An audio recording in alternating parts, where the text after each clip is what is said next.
नमस्कार, बहुत स्वागत है आप सभी का। आप देख रहे हैं इंडिया डेली। मैं हूं आपके साथ नैना यादव, लेकर हाजिर हूं हमारा खास शो नापाक। आज हम बात कर रहे हैं नापाक में पाकिस्तान में आतंकियों और हुक्मरानों के बीच के गठजोड़ की। आज हम आपको बताएंगे कि पाकिस्तान में आतंकवादियों, नेताओं और अधिकारियों का गठजोड़ कितना जबरदस्त है। साथ ही आपको बताएंगे पाकिस्तान के बाद से बद से बदतर होते हालातों के बारे में। पाकिस्तान के हुक्मरान दूसरे मुल्कों के सामने भीख मांगने की स्थिति तक पहुंच चुके हैं। खुद पीएम शहबाज शरीफ भी मान चुके हैं कि उन्हें कई बार दूसरे मुल्कों की शर्तें मानने पर मजबूर होना पड़ता है। खाड़ी में अमेरिका और ईरान के बीच में जंग के बाद तो ईरान की भूमिका भले ही बदलती दिख रही हो, लेकिन हालात नहीं बदल रहे। पाकिस्तान दोनों पक्षों के बीच समझौता करवाने में लगा हुआ है, लेकिन खुद पाकिस्तान के हालात ये हैं कि उसके यहाँ तेल और गैस की किल्लत बनी हुई है। पेट्रोल डीजल की कीमतें आसमान छू रही हैं। तमाम पाबंदियां लगी हुई हैं, लेकिन हुक्मरानों को तो जैसे कोई फर्क ही नहीं पड़ता।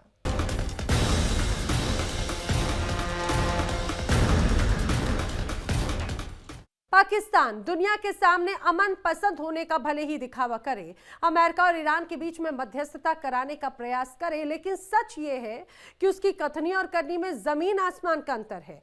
और असलियत यह है कि पाकिस्तान में सत्ता और आतंकवादी संगठनों का गठजोड़ बहुत पुख्ता है।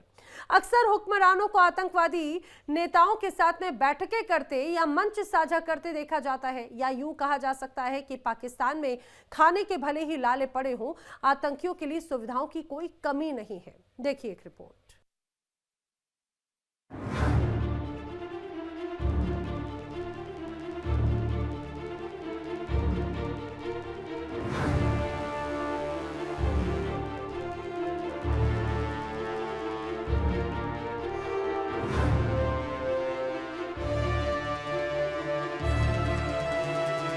पाकिस्तान वो मुल्क है जो चाहे दाने दाने को मोहताज हो, लेकिन उसकी आतंकी साजिशें बदस्तूर जारी रहती हैं।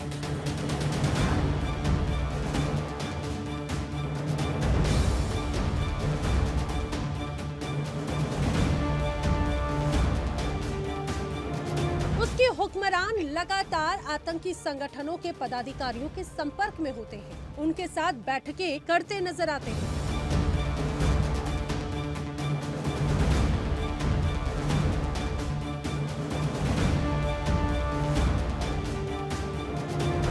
ताज़ा तस्वीरें सामने आई हैं तलहा सऊद और आमिर हमजा की पाकिस्तान के मंत्री अताउल्लाह तरार और वरिष्ठ नेता एहसान इकबाल।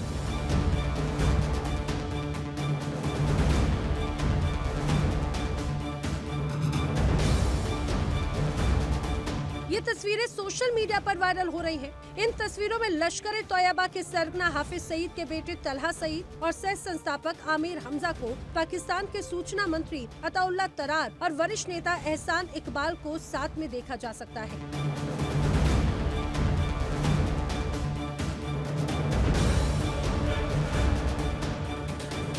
ये तस्वीरें पाकिस्तान के सत्ता प्रतिष्ठानों और आतंकवादियों के पुख्ता गठजोड़ का सबूत दे रही हैं।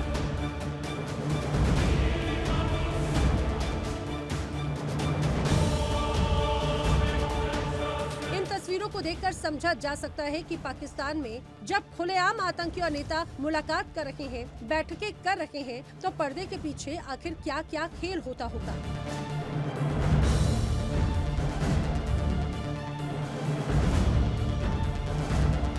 ये हालात तब है जब पाकिस्तान कटोरा लेकर दूसरे मुल्कों से मदद की भीख मांग रहा है। और मुझ पर ईरान और अमेरिका की कार्रवाई की वजह से पाकिस्तान में तेल और गैस की सप्लाई भी थम गई।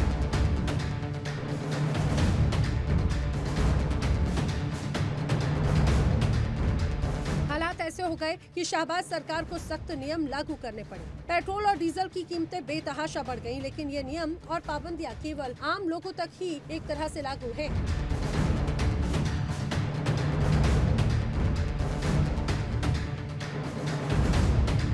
पाकिस्तान में हुक्मरान मौज कर रहे हैं। ना तो फौज के खर्चों में कोई कमी की गई और ना ही सरकार से जुड़े नेताओं के खर्चों में कटौती की गई है। और ऐसी बैठकें साफ इशारा दे रही हैं कि आतंकी संगठनों को मिलने वाले सहयोग में भी कोई कमी नहीं की गई। या दूसरे शब्दों में कहें तो जनता चाहे जितनी ही परेशान हो, हुक्मरानों को कोई मतलब नहीं।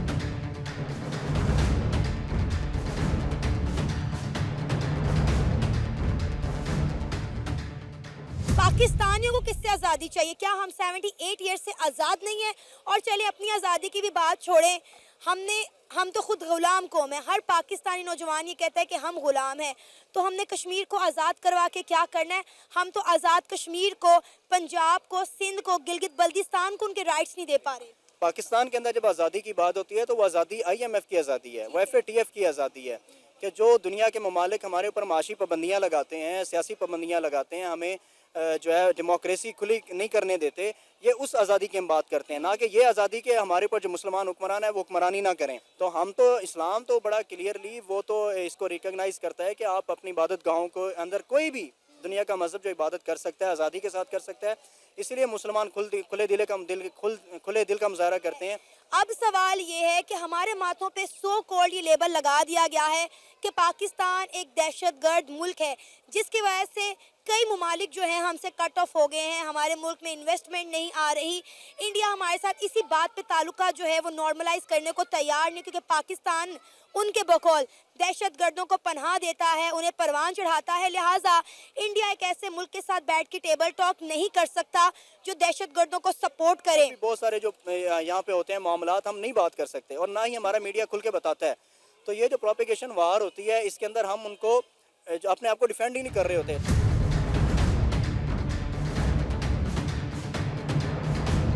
पाकिस्तान में आतंकी संगठनों के पनपने और उन्हें सरकारी संरक्षण दिए जाने का इतिहास बहुत पुराना है।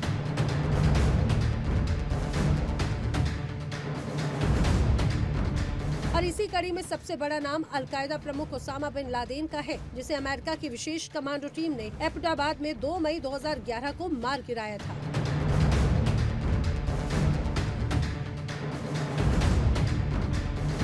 अमेरिका ने इस मिशन को ऑपरेशन नेपच्यून स्पीयर नाम दिया था। इसके अलावा इस लिस्ट में मसूद अजहर का नाम भी शामिल है, जिसे कंधार विमान अपहरण केस में छोड़ दिया गया।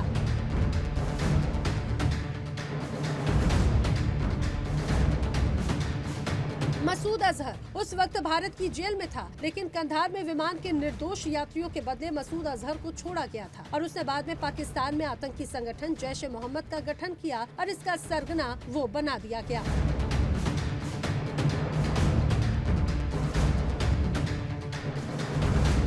मसूद अजहर ने भारत को कई आतंकी हमलों के जख्म दिए।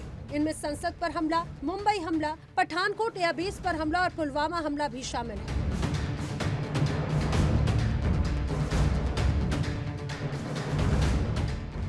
ने इंडिया से जंग लड़ी, अफगानिस्तान से जंग लड़ी और अब इस टाइम पाकिस्तान की अवाम को और पाकिस्तान को सामना है गुर्बत से जंग का, बेरोजगारी और महंगाई से जंग का। एक साइड पे इंडियन चीफ चाइना के बॉर्डर पर जाकर पाकिस्तान को बकायदा वार्न कर रहा है और ये कहता नजर आ रहा है इंडियन चीफ कि हम जल्द ऑपरेशन सिंदूर को फिर से कंटिन्यू करेंगे। दूसरी साइड पे पाकिस्तानी पब्लिक आटा, चीनी और टमाटर इन चीजों की कीमतों के ऊपर परेशान नजर आ रही है। पाकिस्तानी पब्लिक से बात करेंगे कि इंडिया अफगानिस्तान से जंग लड़ने की जरूरत है या फिर महंगाई और बेरोजगारी से जंग लड़ने की जरूरत है। अस्सलाम वालेकुम सलाम, कैसे हैं गोल्डन भाई? का शुक्र। क्या कहना चाहेंगे? सर सबसे पहले तो आज मुझे अपने ना दिल का गुबार थोड़ा सा निकालने दे और मुझे अपने दिल की बातें भी करने दे। हाँ। अपने हुक्मरानों के साथ। अच्छा। मैंने देखा ये बॉर्डर्स के ऊपर जितनी जंगें हम कर रहे हैं अफगानिस्तान के साथ, इंडिया के साथ, पूरी दुनिया ने देखा कौन जीता कौन हारा। वो मैं और आप इस चीज को नहीं देख सकते, ठीक है, फैसला नहीं कर सकते, पूरी दुनिया इसका फैसला करेगी। महंगाई का आलम देखिए, टमाटर किस तरफ जा रहा है। हाँ। आप इस चीज को खुद देख ले, मुर्गी किस तरफ जा रही है। क्या टमाटर की कीमत है? 600 रुपए इस टाइम इसका रेट है। चीनी 250 रुपए पे चली गई है। आटे की क्या आटा इस टाइम जो पहले रेट था उससे ऊपर चला गया, फिर भी 22 रुपए का 20 किलो हो गया भाई साहब। 2200 रुपए का 20 किलो, यानी कि 100 रुपए। दालों का रेट कहाँ पे चला गया है, महंगाई, बिजली कहाँ पे चली गई है। अब तो सुई गैस जो फिक्स कर दिया 1800 रुपए, वो हर घर में आना ही आना है, चाहे वो घर बंद है। अच्छा। कुछ रूल्स हुकूमत के जो हमारे इस तरफ जा रहे हैं, जंग की तरफ थोड़ी अपनी तवज्जो हटाएं। ये जो अवाम जंग कर रही है, अपनी महंगाई अपनी जात के साथ इस तरफ तवज्जो करें। आपकी मेहरबानी है, ये जंगों की तरफ से थोड़ा तवज्जो हटा दें। मैं लड़ांगा और मेरे नाल इन चीजों को नहीं, आप मुझे बताएं बेरोजगारी और गुर्बत से पाकिस्तान में कितने लोग मार रहे हैं डेली बेस पे, कितने लोग परेशान हैं? आप देख लें, कराची को उठा कर देख लें, लाहौर को, मैं बड़े शहरों की बात करूंगा। इस टाइम जो मैंने रिसेंटली इसका सर्वे देखा है, जो पिछले साल से अब गुर्बत की थोड़ी सी शरह बढ़ गई है।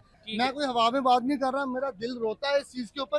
क्यों कि पाकिस्तान की अवाम एक एक चीज, मैं हूँ एक आम आदमी, ये जितने लोग खड़े हैं यहाँ पे इस दिखाएं। चीज को देख रहे हैं, ठीक और है। ये सारे एक दिहाड़ीदार बंदे हैं, इनको कैसे 1000 रुपए 1200 रुपए कमाने वाला बंदा कैसे इस चीज को सरवाइव करेगा। ठीक है। हुकूमत को इसके ऊपर एक पॉलिसी बनानी चाहिए। आज तक मैंने कुछ सुना नहीं है कि आज बेरोजगार और जितने भी लोग हमारे गुर्बत की लकीर के नीचे हैं, आज इनकम तलिक मीटिंग है।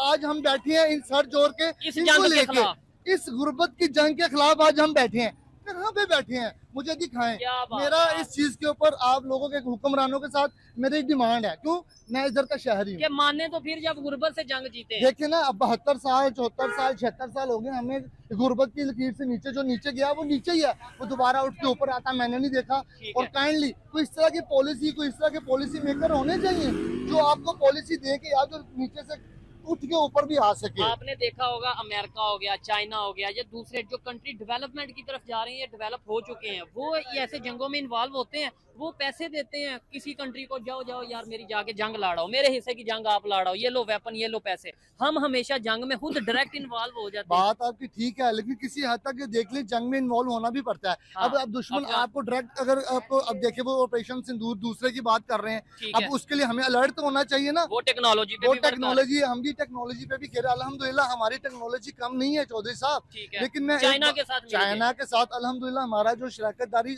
बरसों से चल रही है, उसके पैसे में हमारा वो ब्रदर मुल्क भी है। बिल्कुल। उसके अलावा आप जंग खेलना बंद कर दें, आपकी मेहरबानी है। मैं फिर एक दफा बात कर रहा हूँ, ये बेरोजगारी की तरफ नहीं, तवज्जो कर जंग दें। करें गोल्डन साहब, मैं कहता हूँ जंग करें, इंडिया से जंग करें। हम तो चैनल इस वीडियो पे कह रहे हैं, हमारी ऑडियंस भी सारी इंडिया की है ज्यादातर, लेकिन फिर भी हम कहते हैं इंडिया से जंग करें, लेकिन वो टेक्नोलॉजी में मुकाबला करें ना। बेरोजगारी अगर वो खत्म कर रहे हैं, हम उससे ज्यादा एजुकेशन पे, बेरोजगारी पे वर्क करें, अपना यहाँ पे इंफ्रास्ट्रक्चर को बेहतर करें, इस चीज में मुकाबला सबसे करें। पहली बात है वो देखे ना कि मोदी साहब की गवर्नमेंट ने सबसे पहले, वो इस टाइम दुनिया की चौथी या पांचवी बड़ी इकोनॉमी बन चुकी है। ठीक है। ठीक है, अब वो जंग की तरफ भी आ जाए तो ठीक है, जो कोई मसले मसाइल हैं बॉर्डर्स के, उनके पास इकोनॉमी वो है। इकोनॉमी है, और वो अपने मुल्क को स्टेबिलिटी तो है ना उनके मुल्क में। ठीक है। गुर्बत में मानता हूँ बहुत ज्यादा उधर, लेकिन उन्होंने बहुत हद तक उसको क्लियर किया है। ठीक ये है। सिर्फ तो उनकी हम इस बात चीज में नहीं है, मुकाबला करें ये ना। सिर्फ उनकी बात नहीं है। वो इंटरनेशनल सर्वे ने बताया है कि इंडिया पिछले 10 साल में ऊपर गया। ठीक है। ठीक है, अब आप पाकिस्तान का सर्वे करके देख लिए, सिर्फ हमें टीवी पे नजर आता है कि बेहतर हो रहा है,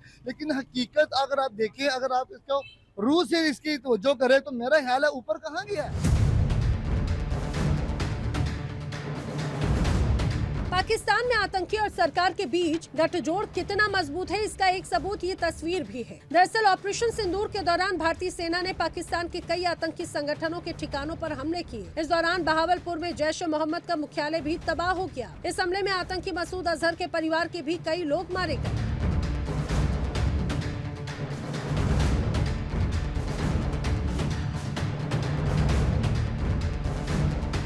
खास बात ये रही कि मौत के बाद जनाजे में एक और तो आतंकी अब्दुल रऊफ शामिल हुआ, तो वहीं दूसरी ओर पाकिस्तान में सेना, पुलिस और प्रशासन के वही वरिष्ठ अधिकारी भी शामिल हुए। ये सभी लोग साथ मिलकर जनाजों को कंधा देते हुए दिखाई दिए। इस दौरान आतंकियों में पुलिस और सेना का कोई खौफ भी नजर नहीं आया।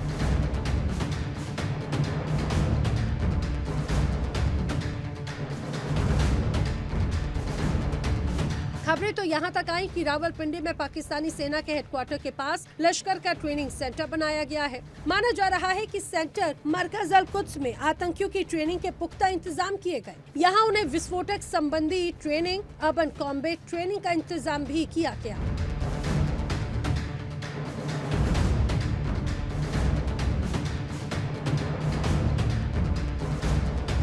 साफ है कि पाकिस्तान की सेना और आईएसआई के संरक्षण में आतंकवादी फल फूल रहे हैं, और अब तो हालात ये हो गए कि जैश ए मोहम्मद जैसे संगठन पाकिस्तान के सत्ता प्रतिष्ठानों में भी अपनी पकड़ बना चुके हैं।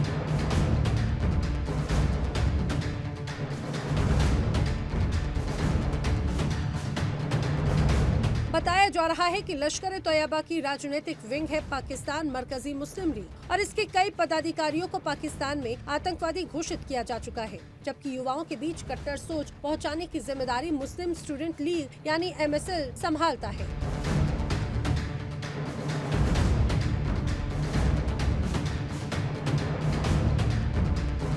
साफ है कि पाकिस्तान में आतंकवादियों और सत्ता संसाधनों का रिश्ता काफी गहरा है। तलहा सईद और पाकिस्तान के मंत्री अताउल्लाह तरार की तस्वीरें इस गठजोड़ की एक बानगी भर है। सवाल यह है कि क्या पाकिस्तान की सरकार इतनी कमजोर हो गई कि अब उसे भी आतंकियों की मदद लेनी पड़ रही है।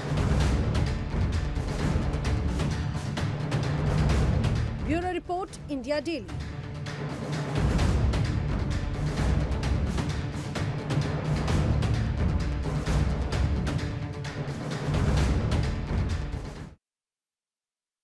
दुनिया में एक देश ऐसा है जिसके पास एटम बम तो है लेकिन आटा खरीदने के पैसे तक नहीं। एक ऐसा देश जो खुद को पाक कहता है लेकिन उसकी नीयत और उसकी तिजोरी दोनों ही नापाक और खाली हो चुकी है।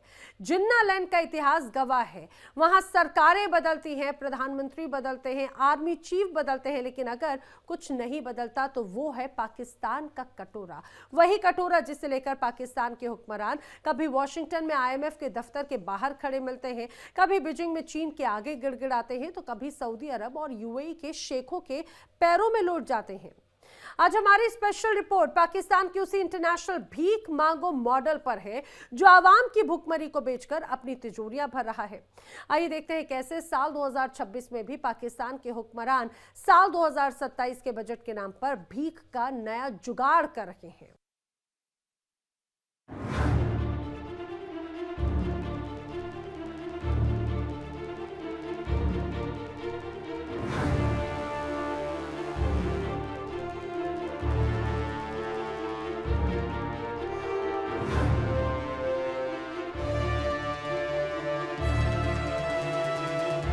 आक्रमण के रण से और बदहाली के दलदल से पाकिस्तान की एक और ऐतिहासिक गाथा लिखी जा रही है।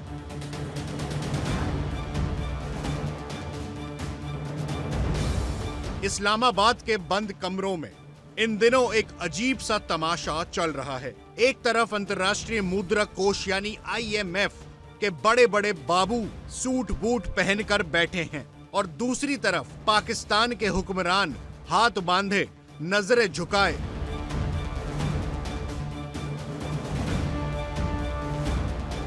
भीख की अगली किश्त के लिए मिन्नतें कर रहे हैं। बातचीत हो रही है आने वाले वित्त वर्ष 2027 के बजट की। कागजों पर बड़े बड़े शब्द ठोके जा रहे हैं। Primary surplus, strict monetary policy और इकोनॉमिक रिफॉर्म्स। लेकिन आसान भाषा में इस कड़वी हकीकत को समझिए।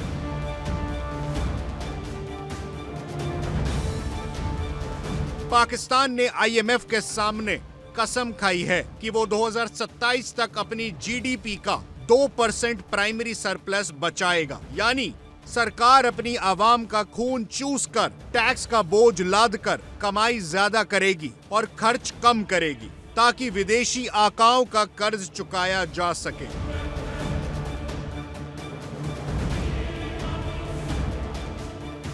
जिस देश के केंद्रीय बैंक यानी स्टेट बैंक ऑफ पाकिस्तान के पास अपने देश को चलाने के लिए डॉलर नहीं है, वो IMF को भरोसा दे रहा है कि हम सख्त मौद्रिक नीति अपनाकर महंगाई कम करेंगे। अरे भाई, जो महंगाई पिछले कई सालों से आसमान फाड़ कर पाकिस्तान की आवाम को जिंदा दफन कर रही है, उसे तुम इस उधारी के पैसे से कैसे रोकोगे?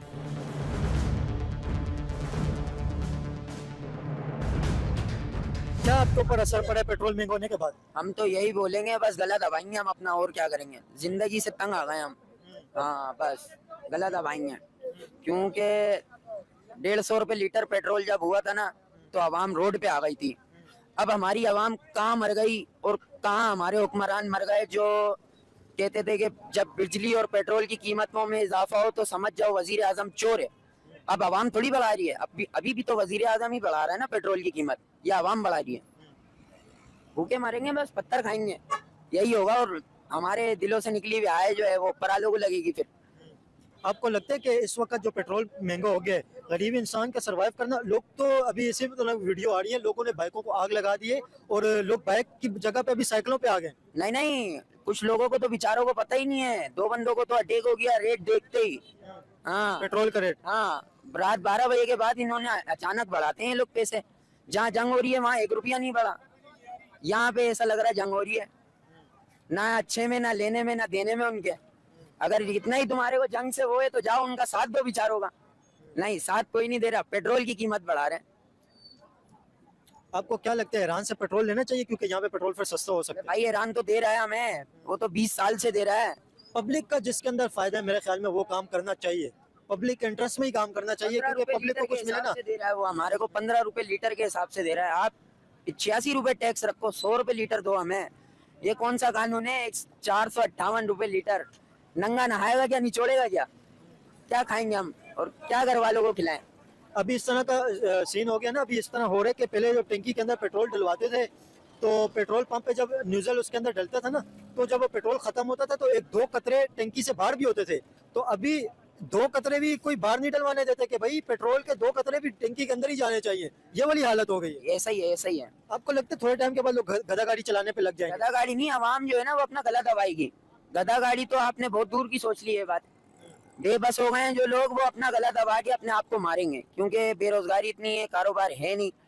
गरीब आवाम जिसके पास बाइक है, बेचारे के पास किसी ने किस्तों पे लेके बाइकियां चला रहा है, कोई फूड पांडा चला रहा है। अभी वो क्या करेगा? मेरे को ये बताओ, क्या करेगा? फिर वो चोरियां करता है, डकैतियां डालते हैं, तो आप लोग जो है उनके लिए कानून, नए नए तरीकों के कानून लेकर आते हो। इसकी वजह से चोरियां डकैतियां भी बढ़ेंगी बेरोजगारी की वजह से। सही है, बढ़नी है, मजीद बढ़नी है। आप बेरोजगारी खत्म करो, हर बंदे को रोजगार दो। 1 महीने का रिजल्ट देखना, उसके बाद देखना कितना फर्क पड़ेगा। सवाल ये नहीं कि IMF पाकिस्तान को कितने अरब डॉलर दे रहा है, सवाल ये है कि ये कर्ज लेते कौन है और चुकाता कौन है। पाकिस्तान के इतिहास का सबसे बड़ा सच ये है कि भीख हमेशा वहां की गरीब, मजलूम और भूखी आवाम के नाम पर मांगी जाती है। दुनिया को दिखाया जाता है कि देखिए, हमारे बच्चे भूखे हैं, हमारे पास आटा नहीं है, बिजली नहीं है, हमें पैसे दे दो।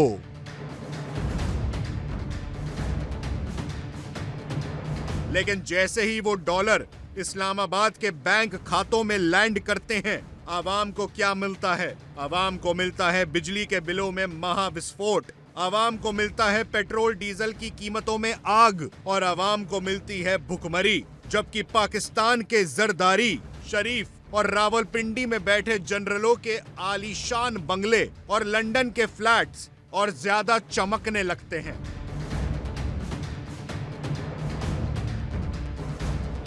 पाकिस्तान कर्जा लेते जा रहा है, लेकिन बादशाहों को नहीं पता कि कर्जे चुकाने पे जब मौका आएगा तो कर्ज चुकाया कैसे जाएगा।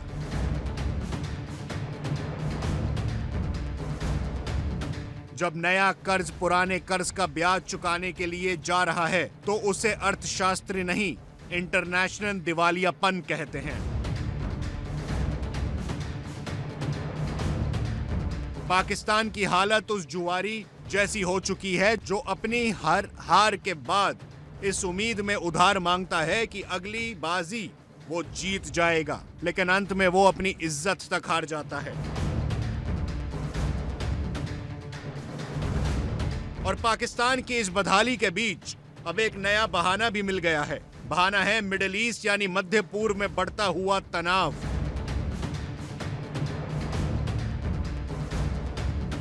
IMF ने अपनी बैठक में साफ कह दिया, अगर ईरान और इजराइल की जंग की वजह से अंतर्राष्ट्रीय बाजार में तेल की कीमतें बढ़ी तो पाकिस्तान का बचा कुचा भट्टा भी बैठ जाएगा।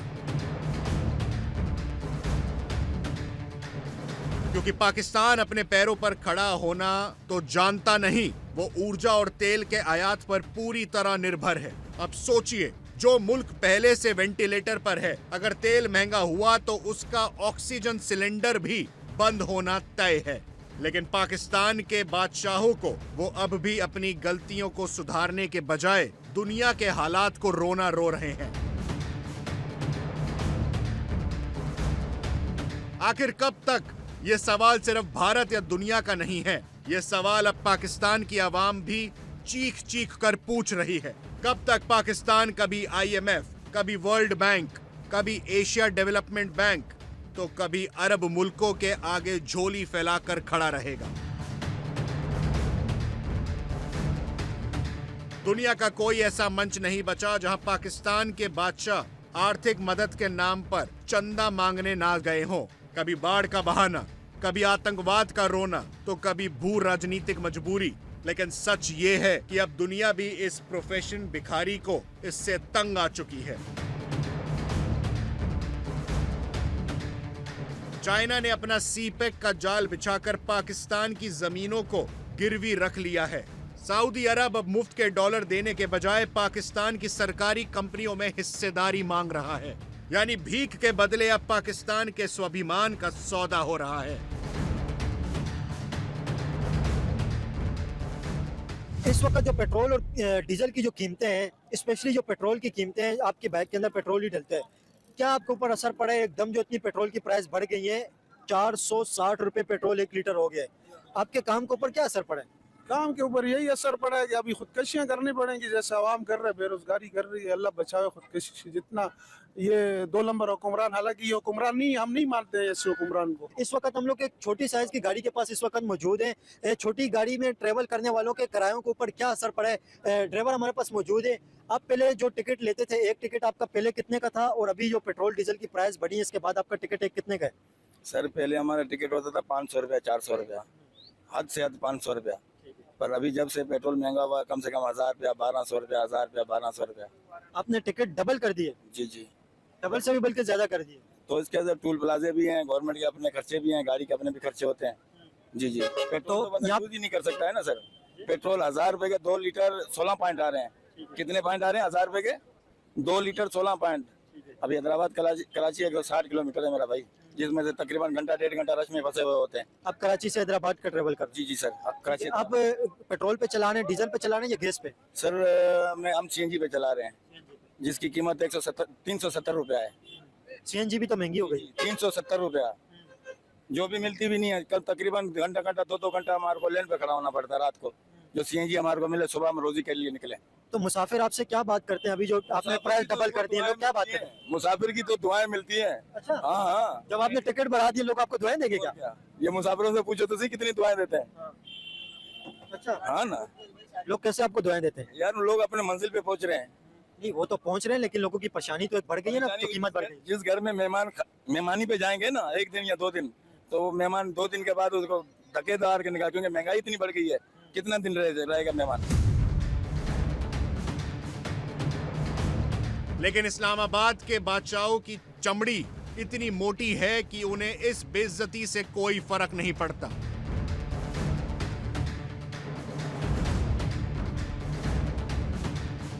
IMF की रिपोर्ट कह रही है कि साल 2026 के आखिरी महीनों में उनकी टीम फिर से पाकिस्तान का मुआयना करने आएगी। देखिए, पाकिस्तान की यही तो हकीकत है कि भले ही उसे कितना ही कर्जा क्यों ना मिल जाए, लेकिन वो उस कर्ज का इस्तेमाल अपने देश की जनता के लिए या अपने देश के विकास के लिए नहीं करता, वो आतंकियों को पनाह देने के लिए करता है। और उसकी ये हकीकत पूरी दुनिया जानती है। हाथ में कटोरा है, लेकिन दूसरे हाथ में बंदूक को सपोर्ट करने वाले लोगों को हमेशा बढ़ावा देते हुए नजर आते हैं आसिम मुनीर और शहबाज शरीफ। भले ही जनता भूख से बिलख रही हो, 2 जून की रोटी भी पाने को ये कहा जाए कि मजबूर हो रही हो। इसीलिए तो ये है नापाक।